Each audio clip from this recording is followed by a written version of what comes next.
와우. 안녕하세요. 복싱 매니지먼트 코리아 황현철입니다. 펀치라인 복싱 토크 시즌 2 29회입니다. 이번 시간에는 지난번에 저희가 그 15라운드의 추억이라고 그래서 13, 14, 15라운드의 KO 승부가 났던 경기들을 되짚어보면서 얘기를 나눴던 적이 있는데 그에 이어서 오늘은 1라운드의 KO 승부가 났던 경기들을 위주로 한번 얘기를 풀어가 보도록 하겠습니다. 오늘 같이 얘기해 주실 분들 소개해 드리겠습니다.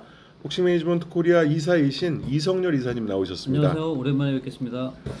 또한 이 그 1라운드 KO, 15라운드 KO에 대한 그 주제를 제안해 주셨던 장원재 박사님 함께 계시고요. 네, 안녕하십니까. 그리고 우리 가장 그 젊은 복싱 매니아 오랜만에 함께 나오셨습니다. 김영문님 소개해 드립니다. 네, 안녕하세요. 반갑습니다. 자, 그러면 시작하겠습니다. 일단 이번 시간에는 1라운드 KO니까 뭐 세계 타이틀이든 아니면 뭐 동양 타이틀이든 또 비중이 있었던 그 해외 복싱이든 아니면 국내 경기든 아마 1라운드의 KO가 승부가 결정을 한 경기들은 뇌리에 각인된 그런 시합들이 많이 남아 있는데 거기에 대해서 한번 얘기를 나눠보도록 하죠.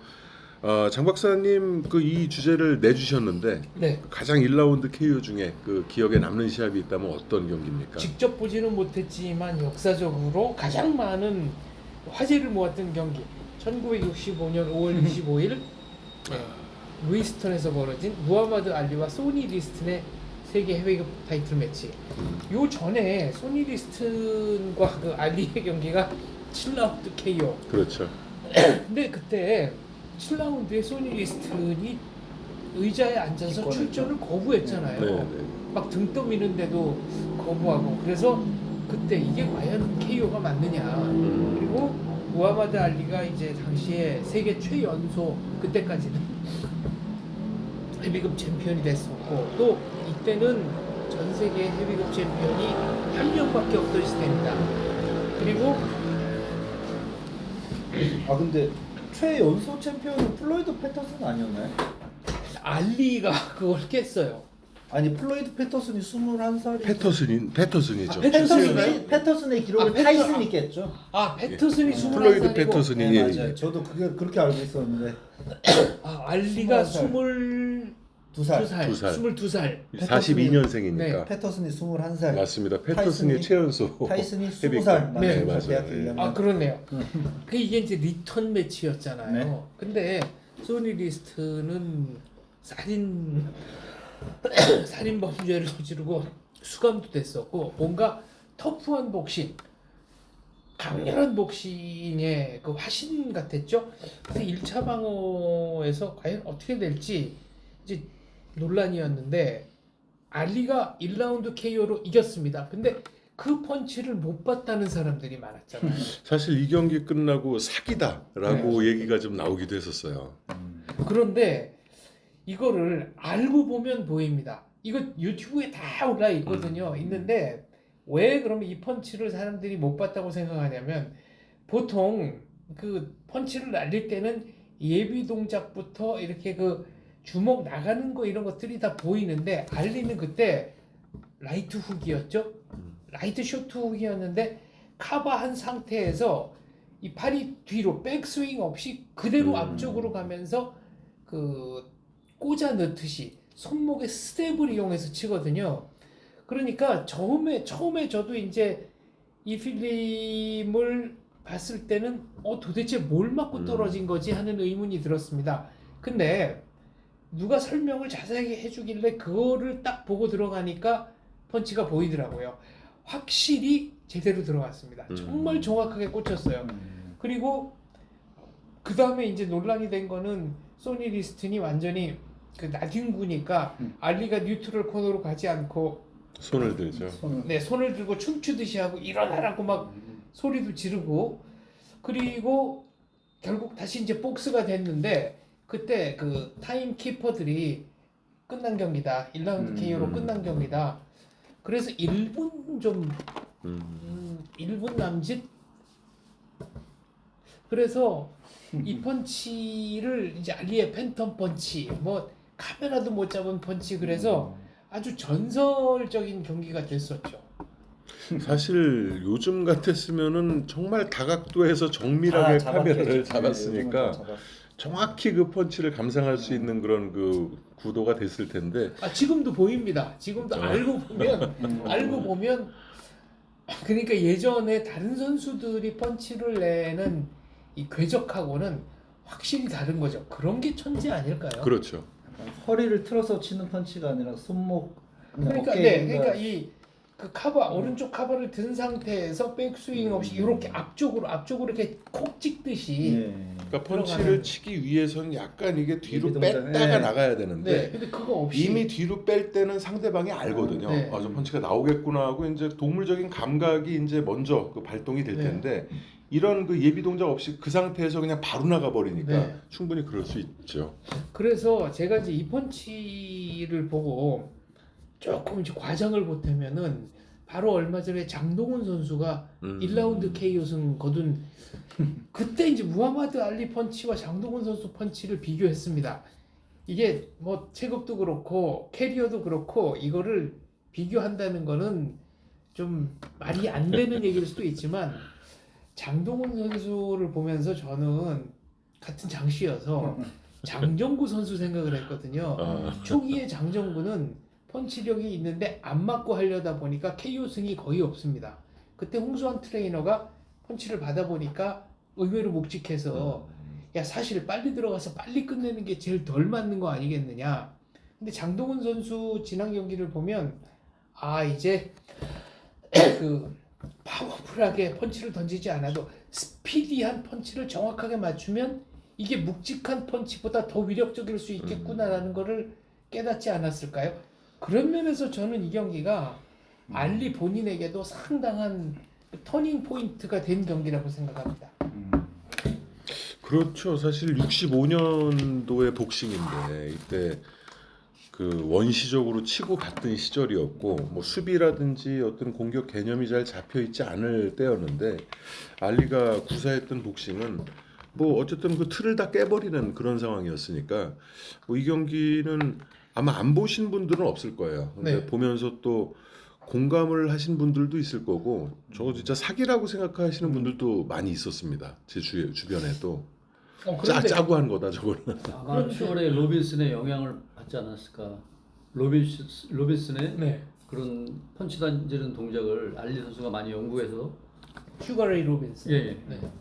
이 천하의 무하마드 알리지만 그 슈가레이 로빈슨의 그 영향을 좀 받지 않았나 그 펀치만큼은 그런 생각이 드는데. 그럴 수도 있죠. 이거는 사기일 수가 없는 게 정말 제대로 꽂혔어요. 제대로 꽂혔고 복싱 팬들에게는 잊을 수 없는 사진.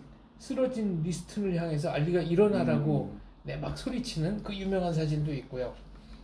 그리고 알리가 위대한 거는 지금 이제 황 대표님 말씀처럼 복싱의 개념을 바꿨다고 그럴까요?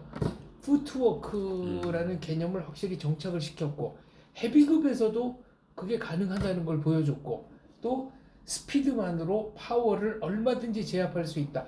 더 파워풀하게 펀치를 던질 수 있다는 걸 증명했잖아요. 이론이 아니라 실전에서 보여줬다는 면에서 알리는 정말 위대합니다. 그렇죠. 뭐 상대가 호락호락한 선수도 아니었고 어쨌든 그 세계 그 최강이라고 불렸던 소니 리스튼이었는데 두 번째 이제 재대결에서 어쨌든 군말 없는 KO승을 거두면서 그야말로 알리의 시대가 이제 열리는 그런 상징적인 장면이기도 하네요, 정말. 가장 센세이셔널한 1라운드 KO가 아닐까요? 김영문님은 1라운드 KO 중에서 가장 기억에 남는 경기가 어떤 저는 경기입니까? 제가 직접 본 경기 중에 요 한 경기로 이 선수의 모든 것을 설명해주고 보여준다라고 느낀 게 이 제럴드 맥클레란이랑 줄리안 잭슨 2차전. 그 너무 빨리 끝났지만 저는 2차전은 솔직히 잭슨한테 좀 기대를 걸었거든요. 어쨌거나 저쨌거나 1차전은 좀 방심해서 졌다고 하더라도 2차전에 제대로 한 대 들어가면 누구죠? 맥클렐란이 누구죠? 그 선수가 테리 노리스를 충분히 날 수도 있다고. 매치도 그렇게 세 보이지도 않는데 오히려 근데 맥클렐란이 줄리안 잭슨의 펀치는 개의치 않은 듯 자신 있게 들어와서 끝내는 거 보고 야, 이 선수 천적이라고 해야 되나? 천적이라고 또 표현될 수 있겠지만 그 짧은 1라운드에 자기의 모든 것을 쏟아붓고 더 보고 싶다 이 아쉬움도 남지 않게끔 이게 나야 하고 딱 멋있게 퇴장하는 그런 모습이 되게 멋있었고 이날 경기가 차베스랑 누구죠?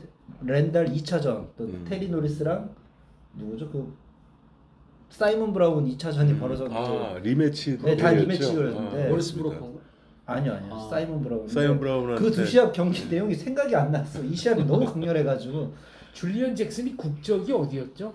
버진군. 버진 버진 미국 아일랜드. 국적이죠, 그것도. 근데 저는 줄리안 잭슨 하면은 참 그런 점에서 약간 애처로움이 느껴지는데 자기는 사실 농구라든가 팀 스포츠를 하고 싶었다. 그래. 팀 스포츠가 자기 성격에도 맞고 재능에도 더 맞다.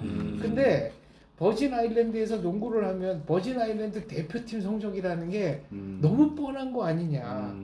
그리고 축구를 해도 너무 뻔한 거고. 그럼 미국이나 이쪽으로 귀화를 해서 근데 버진 아일랜드 그렇죠. 근데 귀화는 생각 안 하고 그냥 버진 아일랜드가 미국령인가요? 미국령. 미국령이지만 푸에르토리코처럼 미국령. 이제 축구 같은 경우에는 독자적으로 FIFA 회원국이어서 그 출전을 시키거든요, 대표팀을.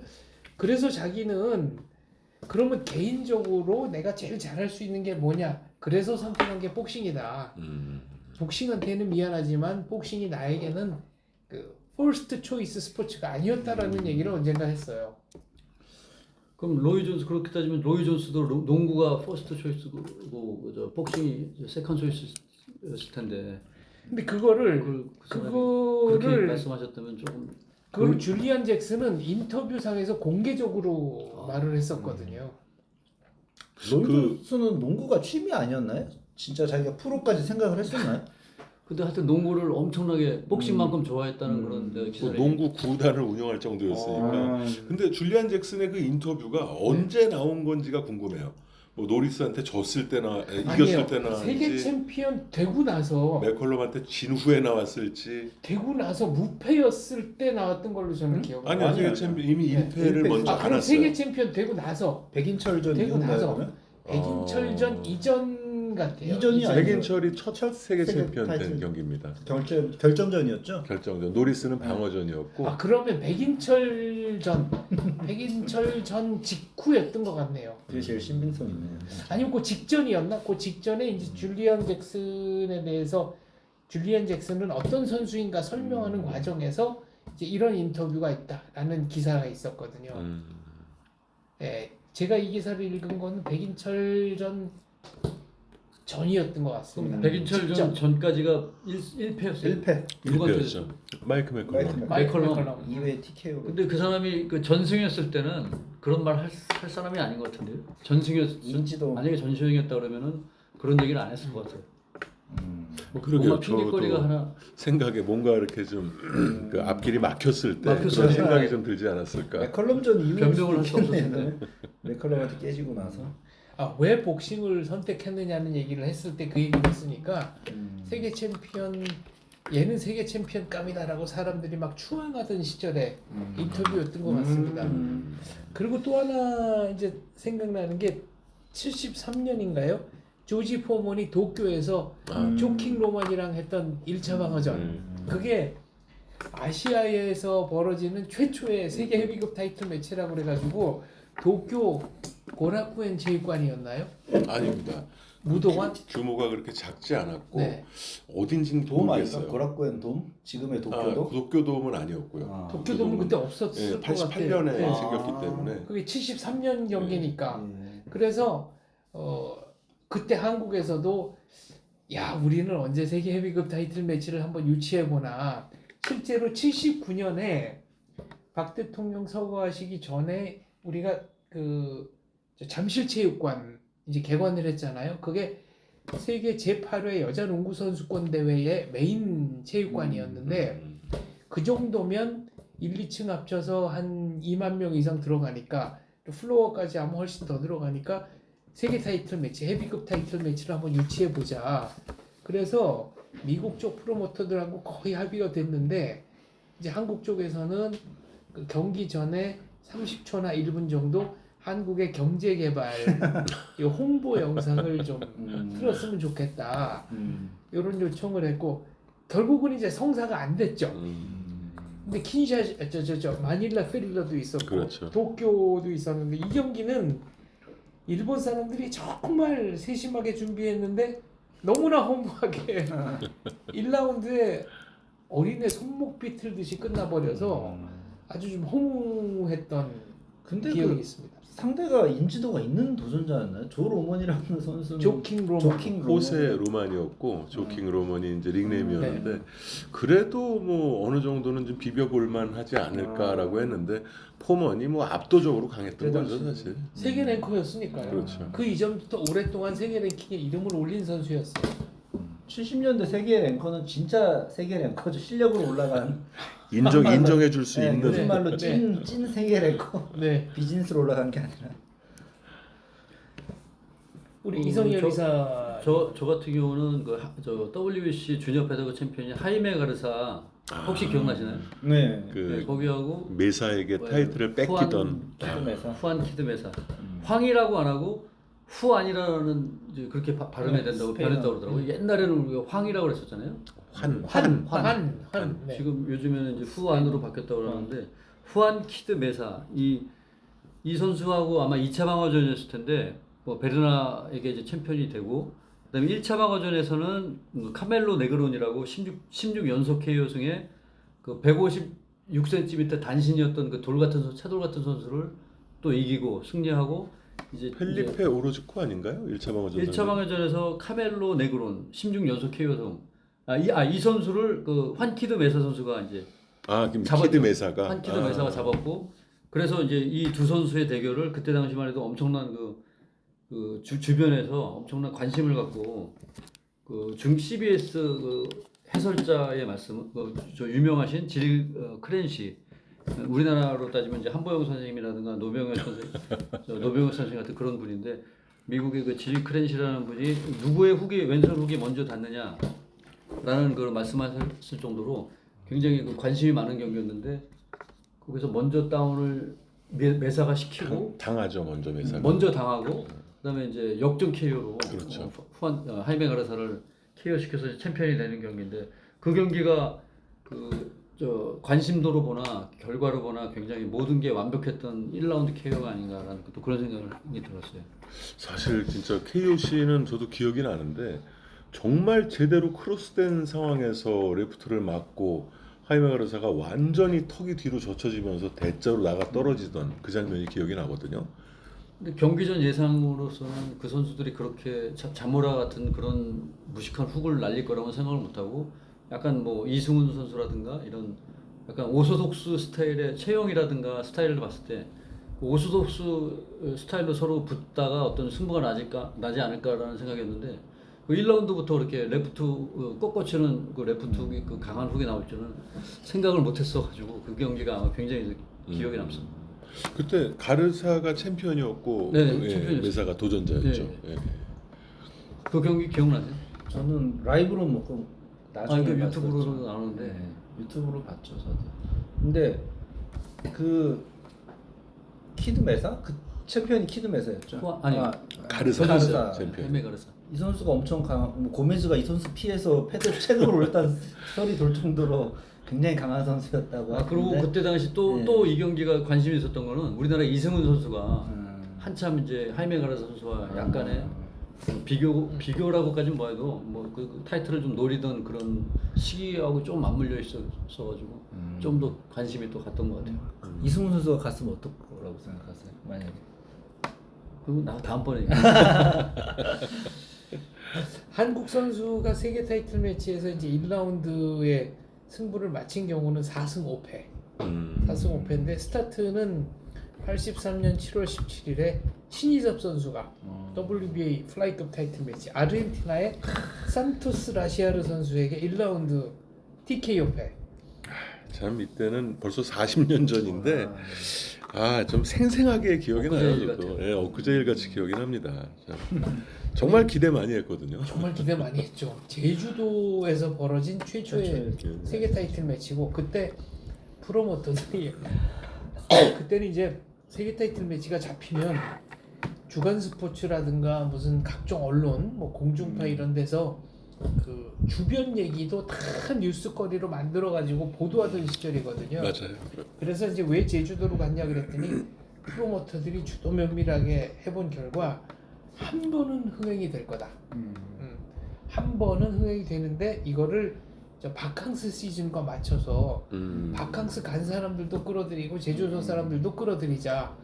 그리고 그때 벌써 한국 링에서는 이렇게 링 바닥에 광고를 쭉 이렇게 깔아놓는 그런 게 유행이었는데 이 여기는 제 기억에 의하면은 그냥 흰색 캔버스였어요. 그러니까 70년대 이게 한번 확인을 좀 해봐야 돼. 제 기억에는 아닌가요? 광고가 있었던 걸로 광고 있었나요? 기억이 납니다. 네. 네. 그 파란색 하늘색 계통의 어떤 계통의, 밑바닥에 네, 네. 광고가 있지 않았나 싶은데 저도 뭐 기억에 한계가 있을 수 있으니까 확인해 볼게요. 그리고 이제 그때 배석철 선수가 아르헨티나 가서 진 게 언제죠? 요 그건 81년도예요. 81년 네. 9월이고 구스타포 바야스 예, 선수. 1년 10개월 전이죠. 이 경기가 있기. 그래서 이제 아르헨티나는 그때 복싱 강국이라는 이미지는 없었잖아요.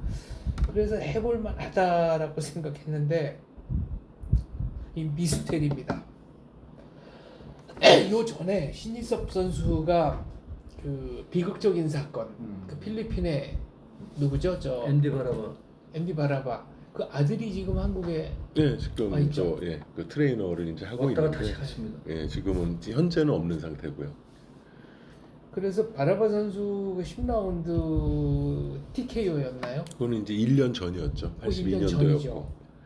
82년도였고. 1년 전에 그 10라운드 TKO로 끝나고 병원에서 꽤 오랫동안 입원 생활을 했던 걸로 저는 기억합니다. 며칠 있었던 것 같아요. 예, 아주 그래서 오래는 아니었고. 신희섭 선수가 성당인지 교회에 예, 가서 제발 좀 맞습니다. 저 목숨만 좀 살아나게 해달라고 기도도 했다 그랬는데 이 경기 그 시작하고 나서 신희섭 선수의 잽이 굉장히 잘 들어갔어요.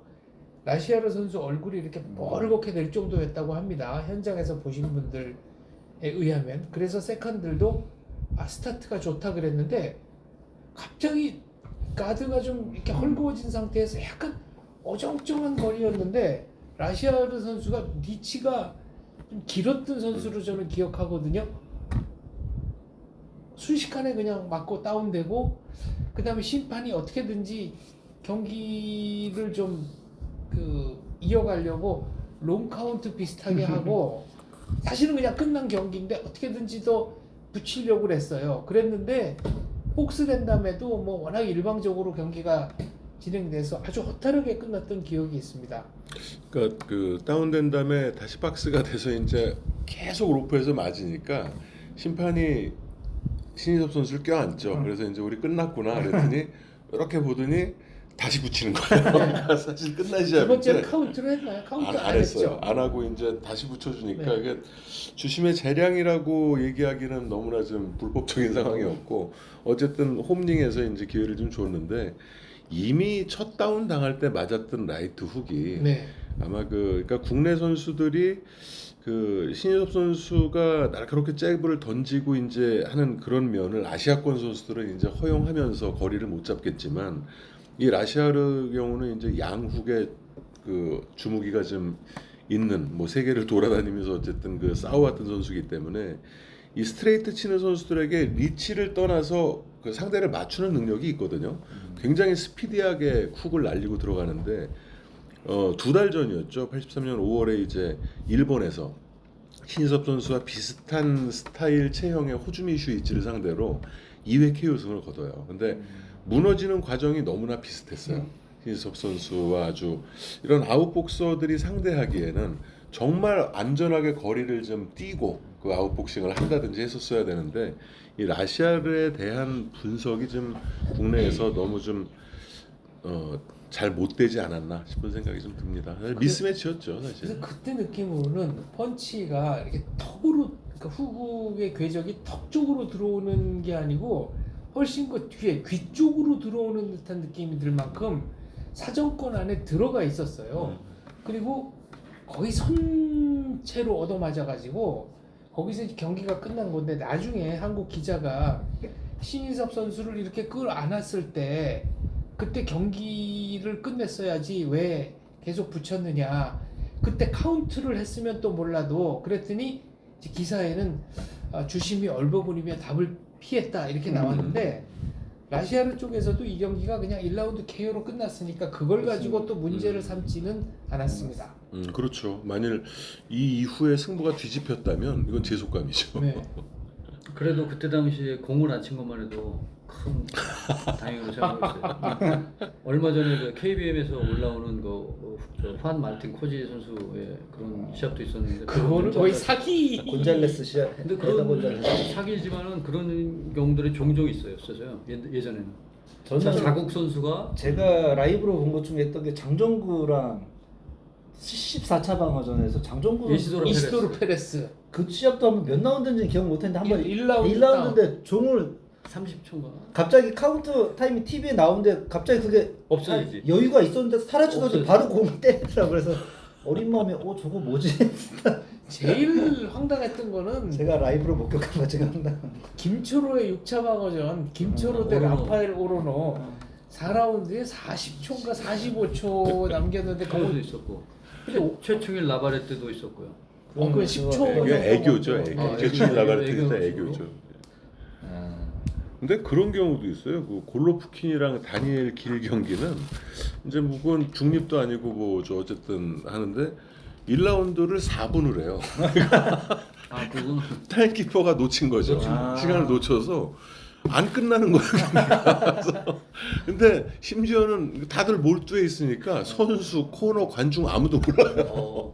그 비슷한 경우가 김태식 선수가 루이스 이바라 2라운드 KO로 보낼 때 1라운드 공 막 칠 때 안 들렸죠 그때. 예, 워낙 관중들이 막 소리 지르니까 그건 오히려 도움이 되는 그렇죠. 도움이 되는 이제 저 데미지를 입었지. 그치. 그 사람이.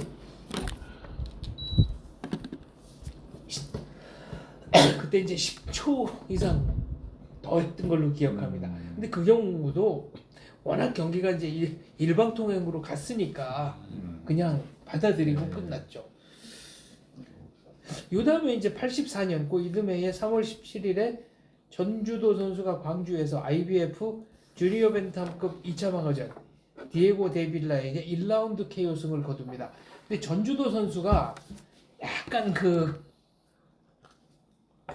전까지는 조금 미지수다 싶었던 게 뭐냐면은 챔피언이 될 때 상대했던 일본 원정전 가스카이 걔는 사실상 은퇴였다가 한 3년 만에 링 복귀한 선수였던가요? 그렇죠. 공백이 상당히 있었죠. 네. 그냥 막 불려 올라온 선수예요. 그리고 이제 지방 선수였고 월드 클래스는 아니었고 그런데 전혀 아니었죠. 이제 원정전에서 일방적으로 몰아붙이고 6라운드에 KO 시키고 왔다는 것 때문에 5회 KO. 5회 KO. 네. 그리고 나서 이제 1차 방어가 김초로 선수를 은퇴시켰던 그 무항수린 네. 선수였나요? 프라운삭 프라운삭 무항수린. 그 1차 방어전에서 전주도 선수가 12회에 맞습니다. 예, 무항수린 선수를 큰 대자로 이렇게 눕게 만드는 그래서 내구력도 있구나. 이제 막 인기가 올라가고 있을 텐데 이 경기는 그야말로 라이트 한 방으로 끝났던 걸로 기억합니다. 그러니까 사실 이거 끝나고 말이 많았던 게 저 선수가 어떻게 세계 타이틀 도전자냐 이게.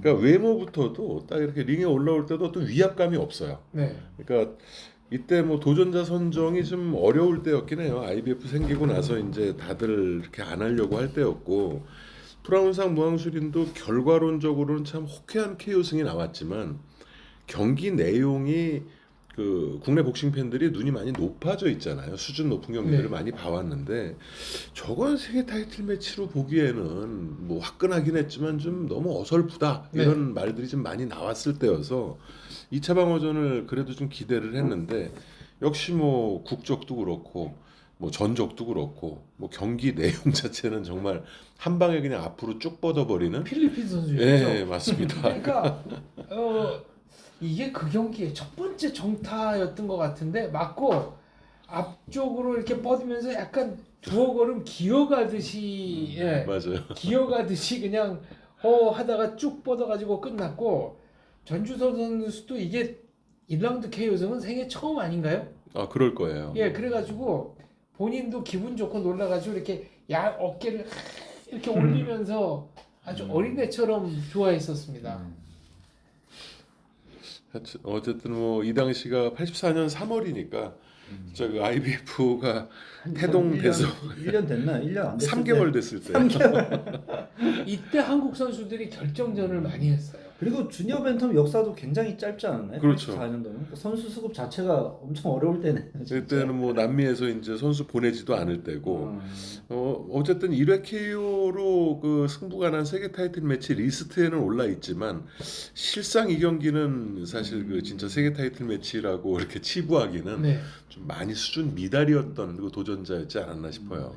그 다음 경기가 이제 1라운드에 끝난 경기가 85년 10월 9일에 IBF 주니어 페더급 타이틀 매치 청주에서 벌어진 경기인데 김지원 선수가 서성인 선수를 1라운드 KO로 잡았던 경기죠. 이게 이제 리턴 매치죠. 두 선수 사이에. 그렇죠. 네. 85년 1월에 이제 1차전을 했고 그때 9라운드에 김지원 선수가 10라운드. 10라운드. 네. 아 9라운드에 먼저 다운을 시키고 아니요, 다운은 없었고. 아 10라운드에 이제 끝났네요. 서성인 선수가 경기를 포기를 등을 하죠. 돌리면서 포기를 그렇죠. 했던. 그리고 이 경기는 제가 알기로는 서성인 선수가 1차 개체량에서 감량에 실패했다고. 감량에 많이 실패했습니다. 1차만 한 것 같지가 않던데요. 그 감량을. 이게 첫 번째 1차에서만 개체량에서 실패한 그런 몸이 네. 아니었던데. 첫 번째 개체량에서 무슨 100g, 200g 이 정도 오버한 게 아니고 아니 어떻게 저 정도까지 오버를 했지 저는 싶을 뭐 만큼 TV에서 그걸 봤어요. 네. 링에 올라가는 거. 맞아요. 봤거든요. 부축 받아가지고 맞아, 왔어요. 부축받아서 예. 저도. 근데 그 사실 그 서성인 선수는 여기 혹시 황 대표님하고 아시는지 모르겠는데 이 시합에 대해서 시합 내용이야 워낙 뭐 다들 아시겠지만 그 뒷얘기를 좀 아시는 게 네, 들었죠. 그 어쨌든 이게 서성인 선수의 이제 마지막 시합이기도 하고 사실상 김지원 선수에게 이제 타이틀을 뺏기고 나서 여러 가지가 좀 뭐 오랜 시간이 지났으니까 그렇지만 김현치 그 매니저와 좋지 않았답니다 사이가. 그래서 이제 운동도 이때 거의 안 했을 때였고 뭐 시합 자체를 좀 보이콧하고 싶은 그런 심정도 좀 많았다고 그래요. 근데 도저히 뭐 안 할 수가 없는 상황이기 때문에 이때 뭐 링에 올라갈 때는 아무 기력도 없고 정신도 없고 그냥 그런 상태에서 이제 정말 부축받아서 올라가서 가까스로 체중을 맞춘 것 같아요. 당시 어떻게 이제 뭐 감량을 해서 이제 뭐 싸울 수 있는 그런 상태는 아니었다고 하더라고요. 그러니까 정말로 이 경기는 그냥 맥없이 끝났어요. 그냥 김지원 선수가 뭘 해서 이겼다기보다 그런데 상대 선수가 어떻게 그렇게 그 매니저들, 트레이너들한테 업혀서 그 링 아래까지 갔고 그 거기서부터 자기 발로 물로 걸어 올라갔지만은 부축으로 해서 올라갈 수 있는데 어떤 그런 시합이 성사가 됐고 또 거기 그 시합장에서도 그 결과 이후에 아무런 말도 없이 어떻게 그렇게 아무 일도 없었다는 듯이 그렇게 흘러갔는지 그게가 전 더 오히려 이해가 안 가는 부분인데. 그럼 뭐 저도 거기까지 모르겠는데 오히려 이런 시합이 그 권순선 선수의 가짜 도전자 사건 뭐 그런 시합보다 이게 더 근데 이슈가 돼야 되는 거 아닌가요? 이거 끝나고 말이 되게 많았어요. 네, 굉장히 있었어요? 말이 많았어요. 신문에 막 일면에 나고 이거 근데 장난 아니었죠. 서성인 측이 옵션을 가지고 있었나요? 재대결에 대한 있었던 옵션? 거 그렇죠. 그래서 그냥 지명 도전자는 맞았는데 또 옵션을 가지고 있었어요. 주최권을 동아에서 가지고 있었나요? 그렇죠. 그러면 김현지 회장에서는 어차피 욕심을 낼 수밖에 없는 소득면에서 그런 분위기도 있었겠네.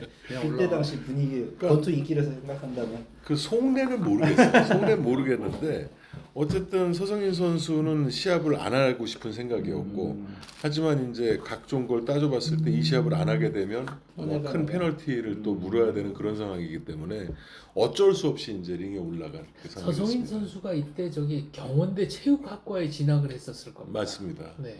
근데 그 당시에는 복서들이 대학 가는 경우가 거의 없었거든요.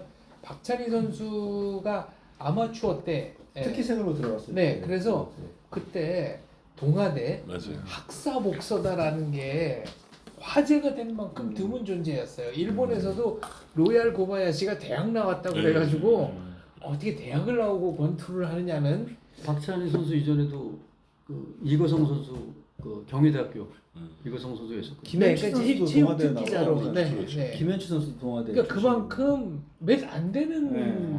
아주 드문 존재였죠. 아마추어 출신들은 대학 출신들이 많았어요. 네. 아마추어 김광선, 출신. 변정일 다 대학 출신 학사모 쓴. 그런데 서성인 사람이니까. 선수처럼 이렇게 프로 선수 세계 챔피언 뭐 되고 그 무렵에 본인이 스스로 경원대 지금은 이제 가천대랑 네. 합병을 했죠.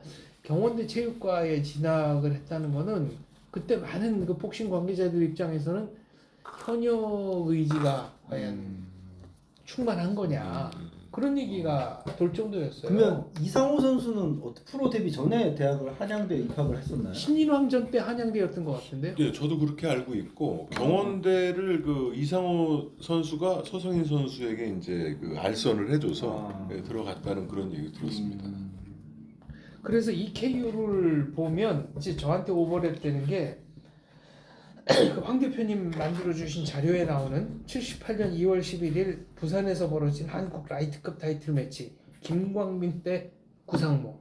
이 경기는 구상모 선수가 이 경기 이후 주니어 웰터로 체급을 올리든가요. 1라운드에 김광민 선수의 러싱 파이트에 정타를 몇 개 맞았는데 다리가 거의 이렇게 뭐라 그래야 되나 로프에 기댄 채로 아주 그 샤프한 기역자로 두 다리가 꺾여가지고 주저앉은 것도 아니고 일어서 있는 것도 아니고 굉장히 좀 기괴하다는 표현을 쓰기는 그렇고 뭐라 그래야 될까요? 그러니까 로프에 걸려서 어떻게든지 안 넘어지려고 애를 쓰는데 다리는 거의 풀려가지고 좀 따로따로 놀고 펀치는 계속 허용하고 있고 맞고서 떨어지는 다운이 아니라 그 다운으로 가는 과정 자체가 굉장히 길었기 때문에 데미지를 입고 넘어지는 과정 자체가 길었기 때문에 지금도 기억이 납니다.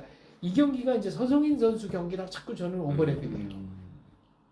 근데 서성인 선수 경기는 정말 뭔가 이기기 위해서 올라간 게 아니었기 때문에 그거는 저항의 의지가 전혀 없었고 구상모 선수는 그게 아니었죠. 구상모 선수는 끝까지 버텨보려고 그럼요. 합니다. 근데 제대로 김광민 선수의 훅을 이제 허용하면서 진짜 뭐 버티려고 버텼던 것 같은데 더 버텼으면 아마 많이 상했을 그런 상황이었던 것 같아요. 이게 구상모 선수의 고향인 부산에서 벌어진 경기라 구상모 선수도 그 고향 팬들에 대한 예의와 체면 때문에 어떻게든지 하려고 그 심판이 이제 그 끄는 뒤에도 어떻게든지 좀 하려고 그 뭐랄까요 전투 의지를 계속 보여줬던 거를 저는 기억을 합니다.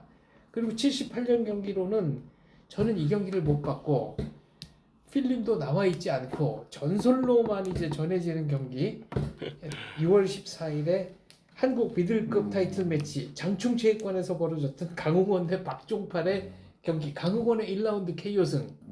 근데 이 경우는 이 경기에 대해서 제가 들은 얘기는 박종팔 선수가 먼저 다운을 뺐고 그리고 강흥원 선수가 흐느적거리니까 박종팔 선수가 끝내려고 들어갔다가 카운터에 걸려서 경기가 역전됐다.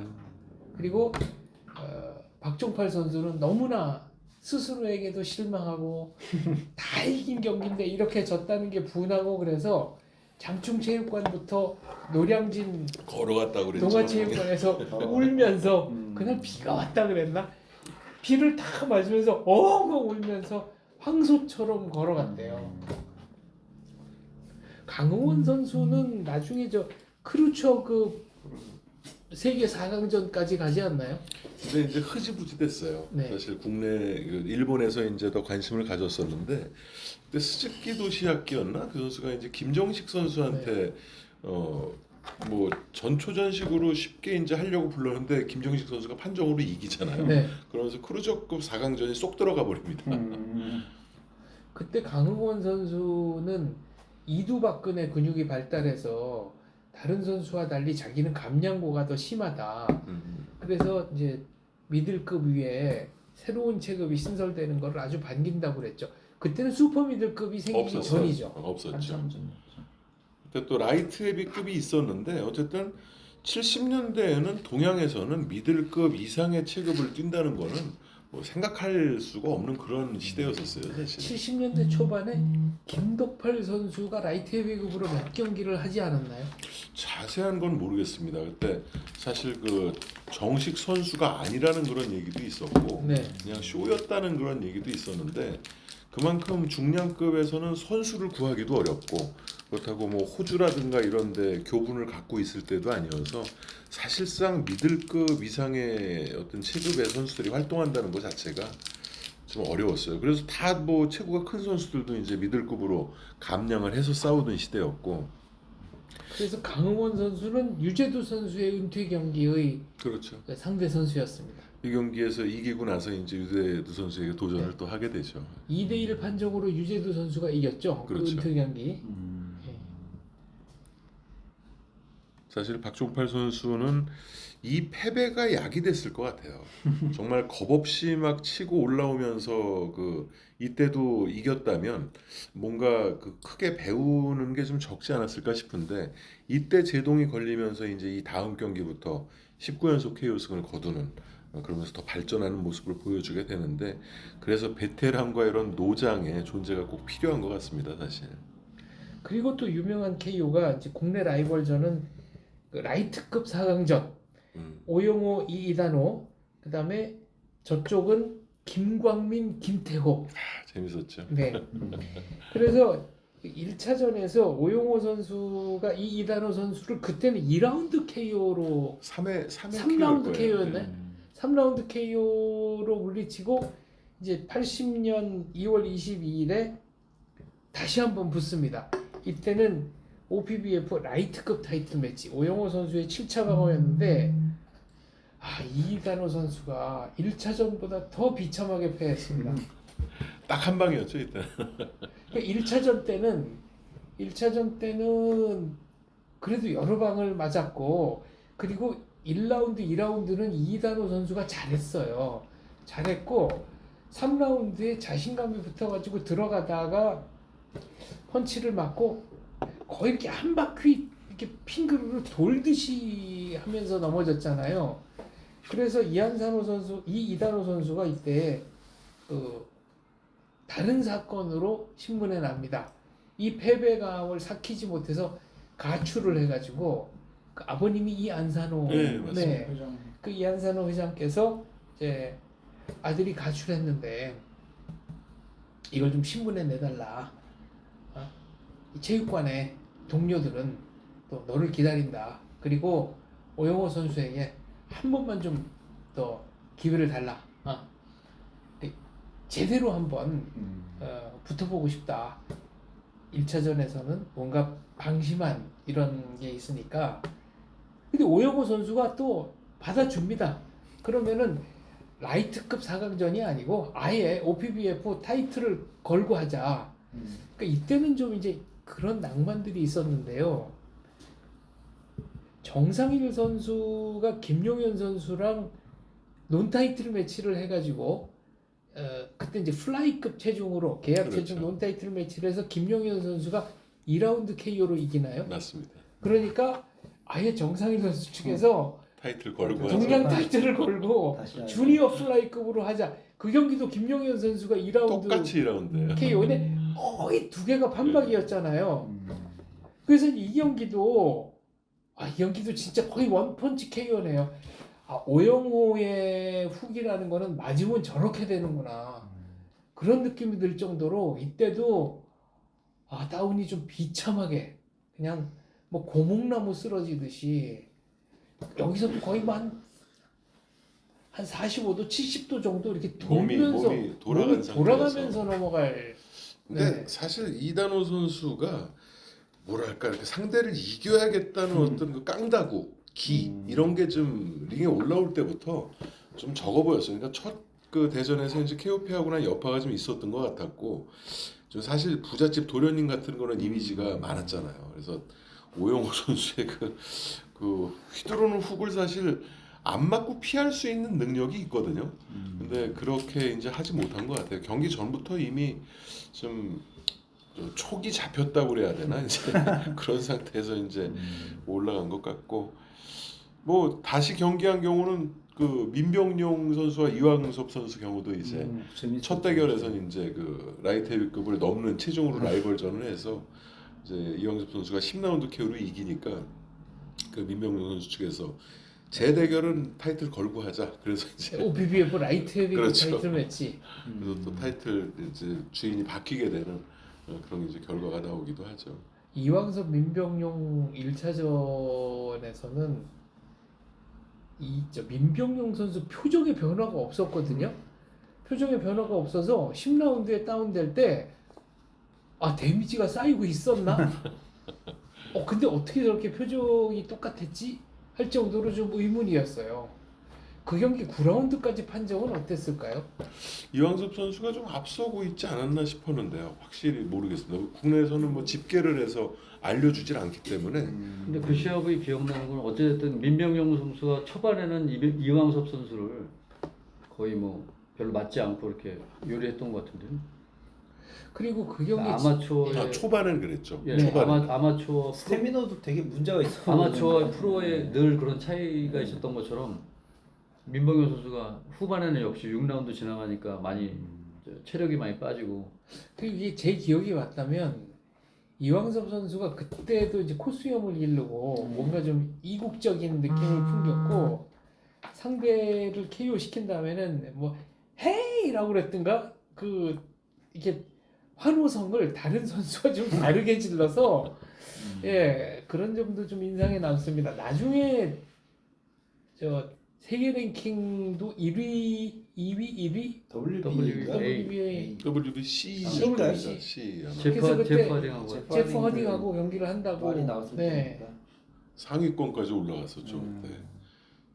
근데 왜 못하게 된 거였나요? 그때? 이왕섭 선수 부상 때문에 망막 부상으로 아니 근데 그 이왕섭 선수가 그 김현치 매니저한테 꼭 그 시합만큼은 꼭 해달라고 나중에 쫄랐다 그런 말이 있는데 그래요. 예. 그 알려진 거는 이제 이왕섭 선수 부상 때문에 못했다고 은퇴했다고 알려지는데 그런 내막이 있을 수 있겠죠. 예. 사실.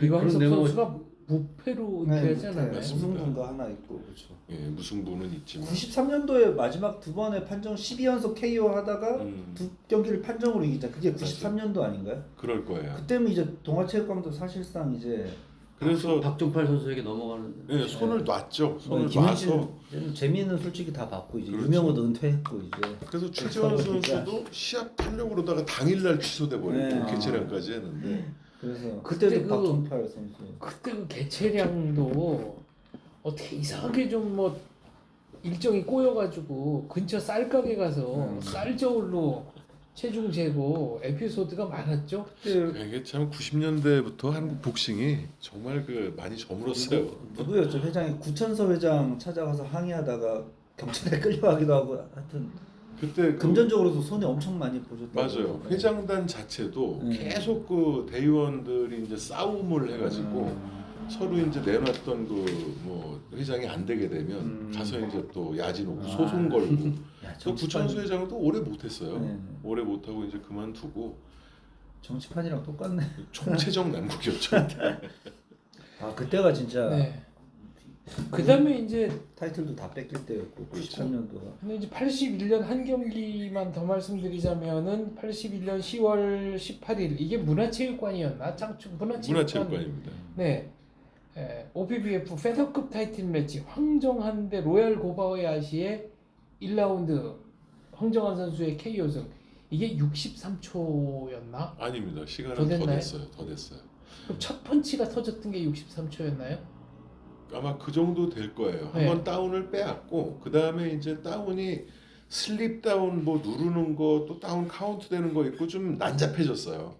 그러다가 결국은 이제 3번 3녹 다운이 네. 인정돼서 KO로 끝나게 되는데 조금 그첫 다운은 호쾌하게 나왔는데 첫 다운은 아주 깔끔한 그렇죠. 짧은 날카로운 스트레이트가 얼굴에 들어가면서 고바야시 선수가 이렇게 하는 식으로 그 약간 엉덩방아를 찧었다 그랬나 뭐 그 펀치는 정말 깔끔하게 잘 들어갔습니다. 두 번째 세 번째는 저는 근데 다운이라고 생각 안 사실상 그 하는데 펀치가 경기의 마지막 펀치였죠. 더 그렇죠. 갔어도 그걸로 저는 끝났다고 네. 봐야죠. 사실. 그리고 그 경기에서는 이제 워낙 그 첫 번째 펀치에 데미지가 있어서 다리가 반쯤 풀린 상태라 약간 빌리고 눌리고 그래도 이렇게 쓰러졌던 거거든요. 그러니까 고바야시 선수가 심판을 보면서 좀 어이없다는 표정을 짓고 항의하는 몸짓을 했지만 그러나 고바야시 코너에서도 더 해봐야 이거는 안 되는 경기다라고 아주 깔끔하게 인정을 했습니다. 여담인데 염동균 선수와 1라운드에서도 다운을 당하잖아요. 고바야시 선수가. 그 필름이 남아있나요? 없어요. 풀라운드 없죠. 일본에도 없나요? 뭐 있을 수도 있겠는데 국내에서는 현재 볼 수가 없습니다. 그래서 고바야시 선수는 한국에 오면은 늘 1라운드에 다운되느냐라는 이제 농반 진반의 얘기를 이제 저희 그 주변에 복싱 좋아하는 친구들끼리 했는데 저는 사실 이 경기가 그 이대환 선수의 뭐랄까요 공이라고 생각합니다. 이대환 관장님 돌아가셨죠. 그렇죠. 2월달에 가셨습니다.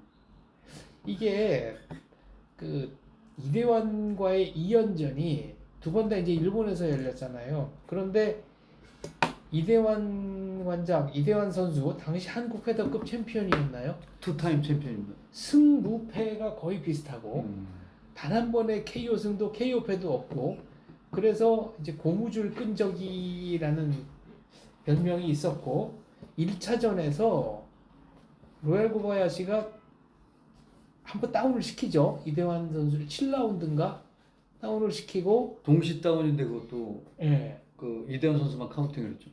그리고 8회 9회는 뭐 일방적인 원사이드였는데 10라운드인가에 이대환 선수가 한번 다운을 시키잖아요. 고바야시를. 근데 그걸 카운터로 안 쳤다는 카운트 했어요. 했어요? 예. 카운트를 하고 10, 11, 12에서는 저거는 언제 끊어도 된다는 정도로 거의 일방적으로 이제 때렸는데 이때 이대환 선수도 11, 12라운드는 처음 해보는 거고 거의 7라운드 다운 이후에 이대환 선수도 거의 뭐 정신이 없어서 그때 이제 제가 나중에 본 필름에 의하면 이렇게 밀어치는 듯한 펀치가 끊어지지 않고 일반 공세기는 하는데 이렇게 밀려요. 그러니까 심판이 자꾸 이제 클린치 때문에 떼놓고 하다가 결국 3분이 흘러가서 판정은 로얄 고바야시의 2대0 판정승이었나? 그렇게 나오죠. 제소해가지고 이제 다시 경기를 합니다. 그 경기는 로얄 고바야시가 빠른 선수는 아니지만 이대환 선수가 더 느리니까 안 때리고 안 맞겠다. 그래서 12라운드 내내 그 뭐랄까 저 펀치 교환은 없는데 두 사람 다 너무 힘들겠구나라는 느낌이 드는 이런 경기였죠. 이 두 경기를 통해서 저는 로얄 고바야시가 복싱에 대한 집중력이 상당히 떨어졌다고 생각합니다. 그러니까 훈련을 한다거나 뭐 기량 유지를 한다거나 이런 거에 더 이상 뭐랄까 좀 신경을 쓰기 힘든 복싱이 갑자기 귀찮아지는 그런 때가 오잖아요. 이게 젊었을 때 같으면 이제 한번 주변의 도움이라든가 해가지고 치고 올라갈 텐데 대표적인 게 장정구 선수가 소트 치탈라타와의 2차 방어전이었나요? 2차 방어전, 3차 방어전이었나? 네, 3차 방어. 그렇죠. 2차가 헤르만 토레스였고 1차가 이나미, 네. 헤르만 토레스, 그죠? 3차 치탈라타. 치탈라타와 경기한 다음에 당시에는 아주 이례적일 정도로 6개월 만에 4차 방어전을 합니다. 그게 도카시키 가스오죠. 근데 그때 이제 온갖 얘기들이 많았죠. 뭐 스파링을 할 때 복부를 맞고 주저앉아가지고 사실상 뭐 KO패 당하거나 마찬가지 장면도 연출하기도 하고 본인이 복싱에 대한 어떤 회의감이 든 것 같은 뭐 이런 모습도 좀 보이고 근데 그때는 현역 세계 챔피언이고 19, 20살 이때니까 어떻게든지 그게 되는데 코바야시는 세계 챔피언도 한번 해봤고 뭐 동양 챔피언이었지만은 그때 고메즈라든가 이런 선수한테 당했다시피 해서 미래가 없다고 그래야 될까요? 더 열심히 해봐야 갈 수 있는 데도 없고 도전할 수 있는 동기부여가 좀 이제 네. 안 되는 상황이었죠. 그런데다가 정말로 그 끈적끈적한 이대원 선수 만나서 이 24회전을 했으니 그게 정말 고바야시한테는 소모적이 아니었을까. 그래서 그 이대환 선수의 그 공 이런 것들이 황정환 선수 이 승전에는 상당 부분 좀 들어가 있다고 봅니다. 그게 이제 바로 그 경기 끝나고 황정환 선수랑 했으면 뭐 연결이 되는데 한 달 전에 오영세 선수와 하거든요. 국내에서 이제 동양 챔피언끼리의 격돌 그래서 그게 9월 달이에요. 네. 9월 달에 이제 오영세 선수와 12라운드를 또 하고 그때도 오영세 선수가 한 차례 다운을 허용했지만 그래도 이제 기량으로 제압을 하면서 12라운드 판정승을 거뒀고 그게 주니어 라이트급 동양 타이틀 매치 아닙니다. 그냥 논 타이틀 논 타이틀 12회전이었어요. 전이었잖아요. 예. 논 타이틀이었지만 어쨌든 와서 9월 달에 했으니까 한 달 만에 지금 황정환 선수랑 또 시합을 네. 세계 프로모션에서 그렇게 이제 계약을 했던 것 같아요.